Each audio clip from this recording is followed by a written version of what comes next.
In the Skywalker saga, a boy on Tatooine grows up in chains. His mother owned, his future sold. But what if he didn't? What if Anakin Skywalker and his mother were never slaves? In this version, that's the path, and everything shifts. Let's begin. The Sereno estate sits above green slopes and a slow, unbothered river. Sereno is old money and older pride, noble houses, careful distance. Shmi Skywalker belongs to one of those quiet lines. She keeps two places sacred: a garden she tends with patient hands, and a workshop corner where her son takes things apart and puts them back together better. Anakin, she calls, amused.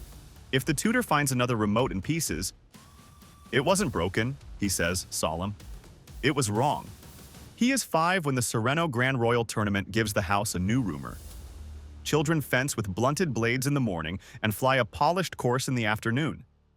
It's meant to be safe until a stone above a canyon gate shakes loose. A boulder drops. A tiny ship threads the gap, pauses, as if the air itself holds its breath, then slips through as the rock slams behind it. The stands gasp. One man doesn't. Count Dooku watches. He notes the calm after the reflex, the way the boy checks his instruments before he waves. He notices the mother, poised, protective, who already knows the story just changed. Later, under carved stone and soft light, Dooku speaks to Shmi. "Your son has an uncommon gift." "My son has a garden to weed," she answers with a steady smile. "There is no father," he says gently, naming what the Force has already told him. "He is mine," she replies. "That's enough." "It is," Dooku agrees. "And he also belongs to the Force. I won't take him. I'll teach him how not to drown in what he is." "Safe," she says, quietly. "Here," Dooku promises, "with you."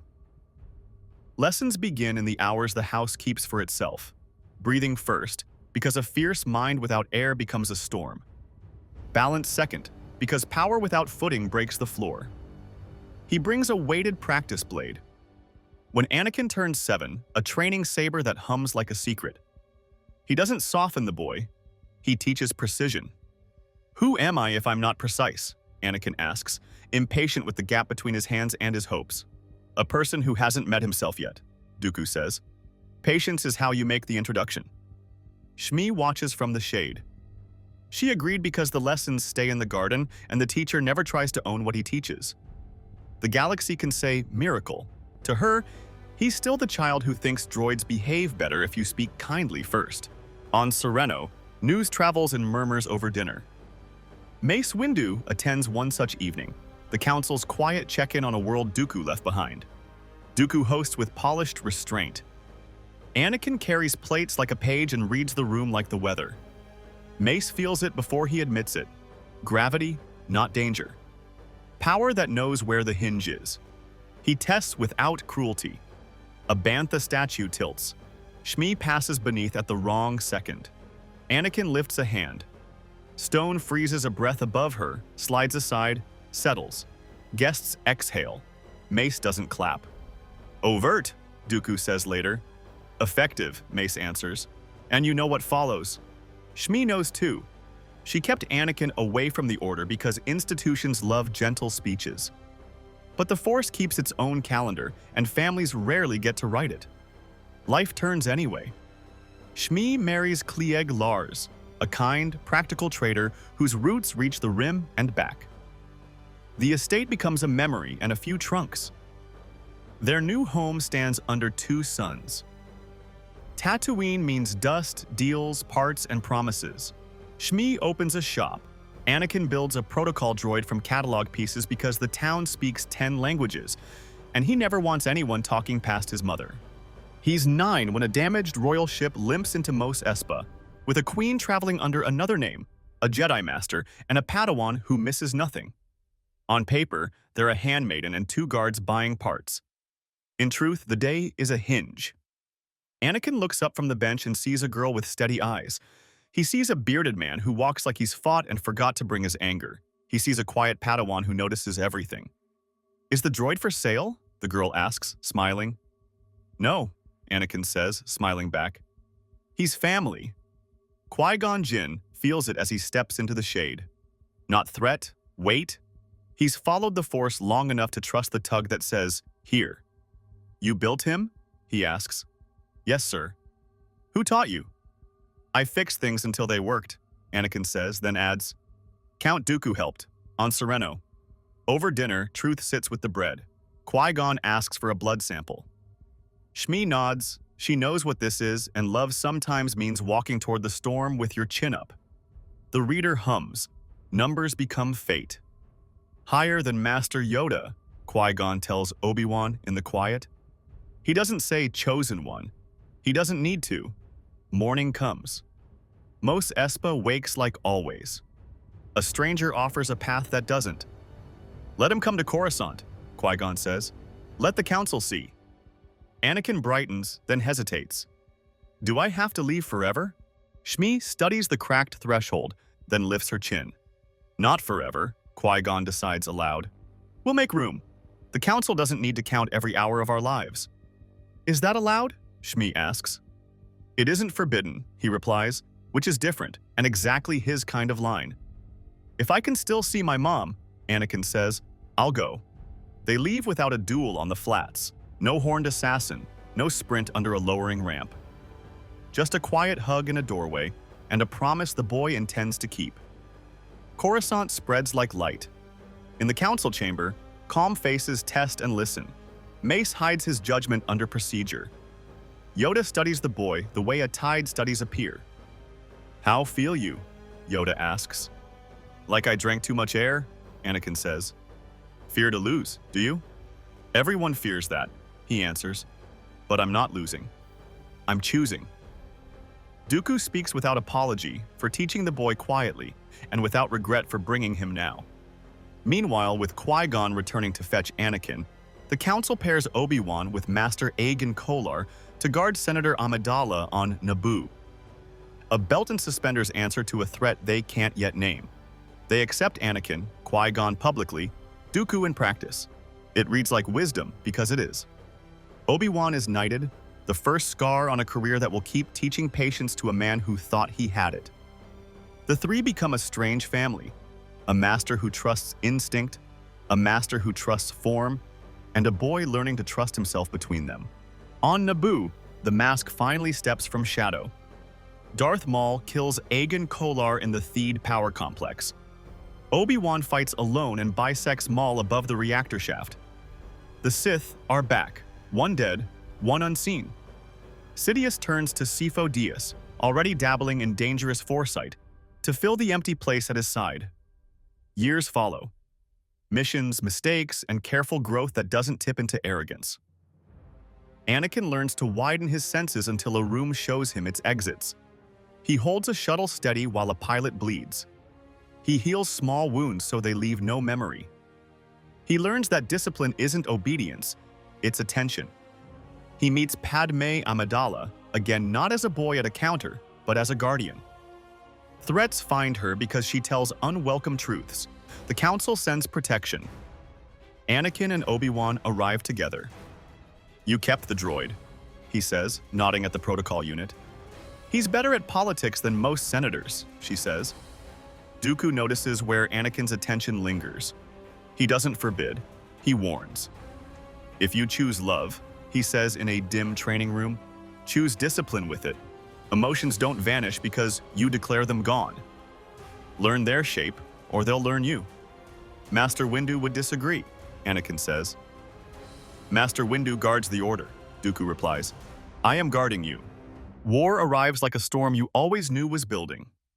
The Separatists stop meeting in whispers. Factories hum.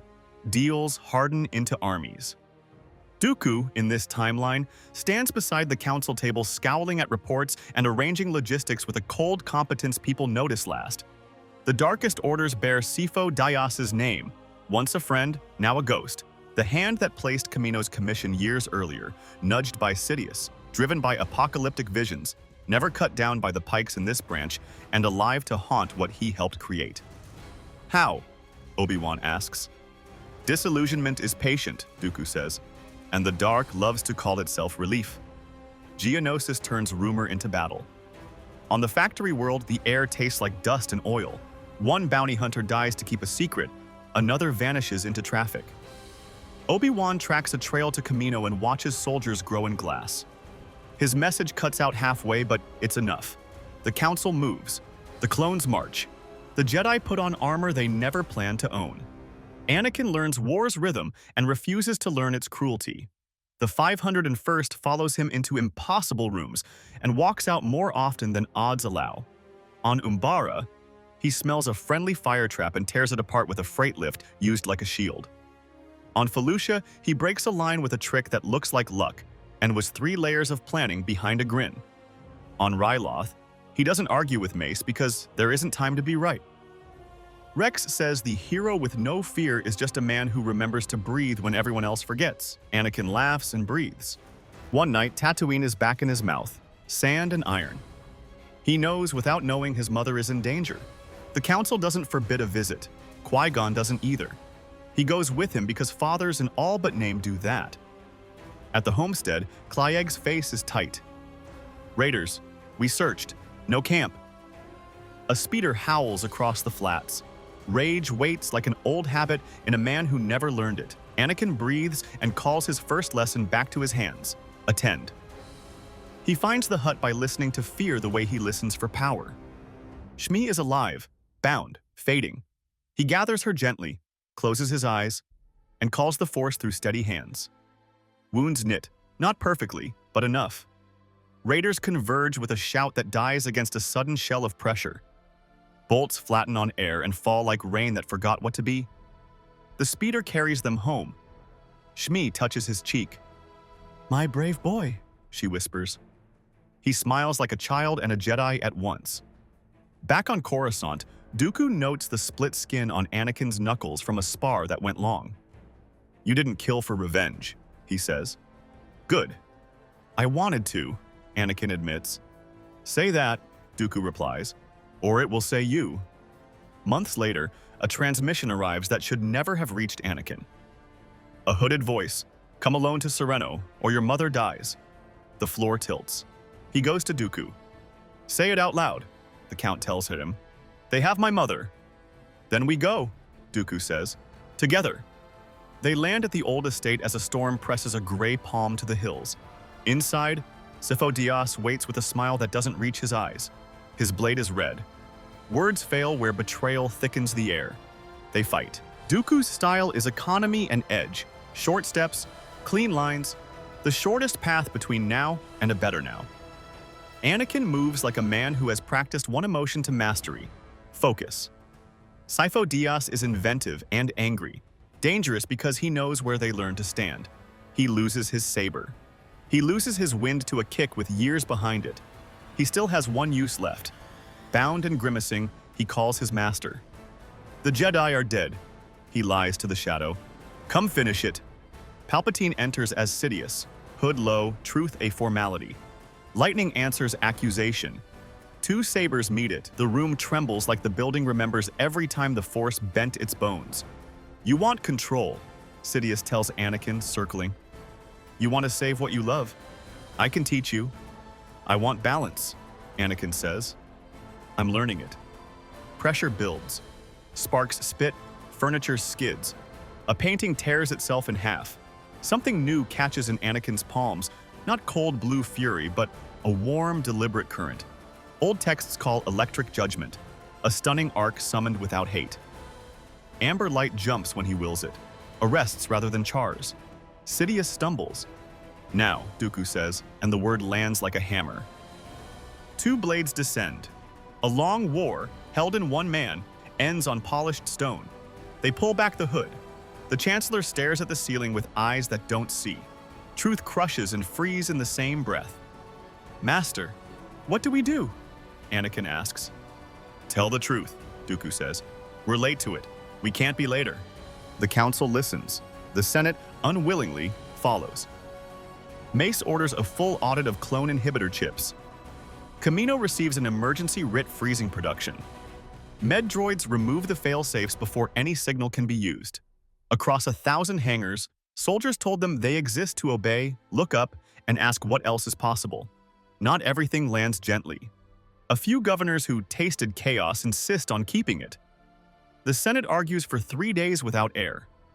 Mon Mothma swaps notes with Bail Organa that are really maps. Mas Amedda looks for shadows that aren't there anymore. Trials begin. Tribunals argue words like treason, prudence, complicity. Not everyone agrees. Enough to do. Without a conductor, the Separatist Council keeps playing until the orchestra starts packing up. Geonosis assembly lines sputter. Neimoidian contracts signed under fear dissolve under light. On Ryloth, food arrives before flags.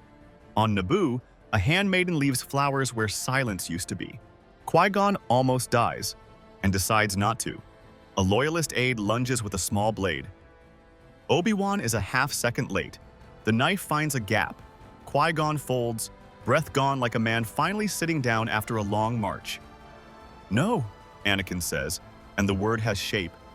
He kneels, lays a hand over the wound, and calls the current that mends. It isn't enough alone. Then he isn't alone. Obi-Wan's hand, Dooku's, Mace's closed eyes, Yoda's small palm. A heartbeat stutters, pauses, starts again. Qui-Gon opens his eyes and grins like a man who just dodged an appointment he never wanted. "You were late," he jokes. "Don't do that again," Obi-Wan says, equal parts tears and fury. "I'll add it to my list," Qui-Gon replies. Peace doesn't arrive with trumpets. It arrives in paperwork, arguments, and small mercies. Clone armor gets hung in closets while men learn to write resumes. Some return to worlds they were told were theirs. Some join defense forces under contracts they can refuse. Some stay at the temple to teach because it turns out they like being listened to. A sergeant tells his unit, "I'll pick your path. For once, it's yours." And it isn't a line anymore. The Jedi change as much as the Senate. The temple stops pretending life happens elsewhere. The code bends where it should. Love isn't outlawed. Attachment isn't worshipped. Fear gets named. Discipline is taught as a skill, not a slogan. Dooku takes a council seat not because he loves meetings, but because he trusts the room to be better with his dissent inside it. Padme argues for fewer destroyers and more schools. She wins by 1 vote, then by 20, because people remember what normal feels like. Bail writes laws that shrink emergency powers so cleanly that even those who liked the old way can't find reasons to vote no. Mon keeps lists and burns them when she no longer needs them. Anakin earns Master for practice, not prophecy. The ceremony is small and bright. Yoda says a few wind-written lines. Mace inclines his head. Obi-Wan squeezes his shoulder. "We got the better version of each other," Obi-Wan says. "We still are," Anakin answers. Shmi stays on Tatooine. In the market, people pay too much and say, "Because of your son." She rolls her eyes and gives them a discount. "Mom," Anakin says, delighted and exasperated, "you're a terrible merchant." "I'm rich," she says, patting his cheek. "In what counts?" Padme and Anakin marry without tunnels or secrets. They write vows the way she writes bills, and he fixes ships, carefully. They stand in a garden and promise patience on the worst days. No one arrests them for it. Years later, 2 children chase light across temple floors, arguing over who gets the blue practice blade first. "Trade," Leia says, already practical. "Fine," Luke grumbles, handing it over with a grin. Ahsoka Tano returns to teach, not dragged back by crisis, but bringing stories from the wider lanes. The temple bombing plot that would have framed her never ripened. With Sidious unmasked early, the network behind it unraveled. She and Obi-Wan share a training hall and an easy rhythm. "Again," she calls, amused, as Leia faints and Luke overcommits. Then questions. In the archives, Anakin and Luke pause at a holo recording, a clone grinning beside a young, scruffy general on a shattered world. "Was he?" Luke asks. "My friend?" Obi-Wan says. "The worst you survived doesn't erase the best you had, it just makes it harder to see for a while." The Amber Arc Anakin once called in crisis becomes a tool he uses rarely and teaches even more rarely. Scholars argue names. He doesn't care, as long as his students learn the first rule he writes on the board. If you can't stop, don't start.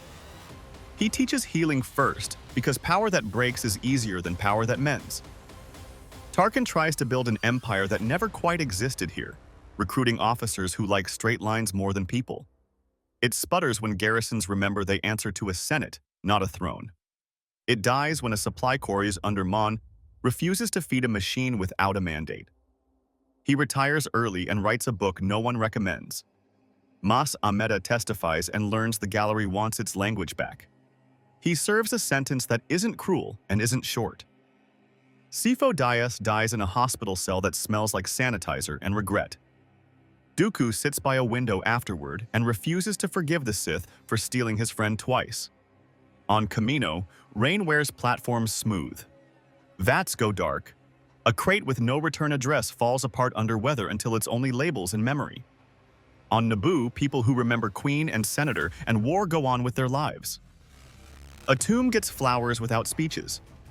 The handmaiden who leaves them doesn't always say the name. She doesn't need to. Anakin finds the temple garden that used to be a courtyard.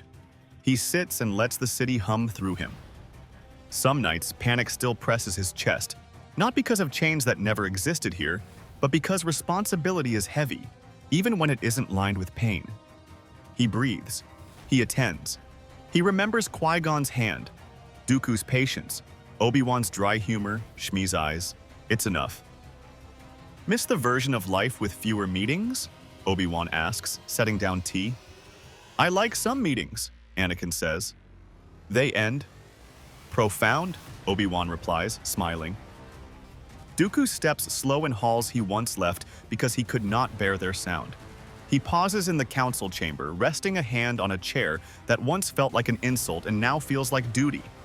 He thinks of a child in a canyon who caught a rock because he thought he could.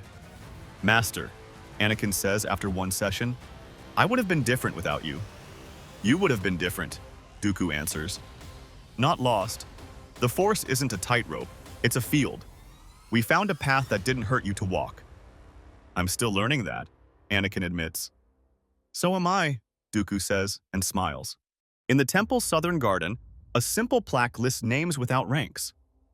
Beneath Ajen Kolar, younglings leave questions about bravery and fear. Beside the clones without numbers, teachers explain why we remember people by choices, not serials. No one raises a statue. The Order explains why. You polish statues when you want to stop learning. Children race down corridors where once only whispers lived. A Chandrilan senator visits a Corellian school and smiles at students teaching each other to code.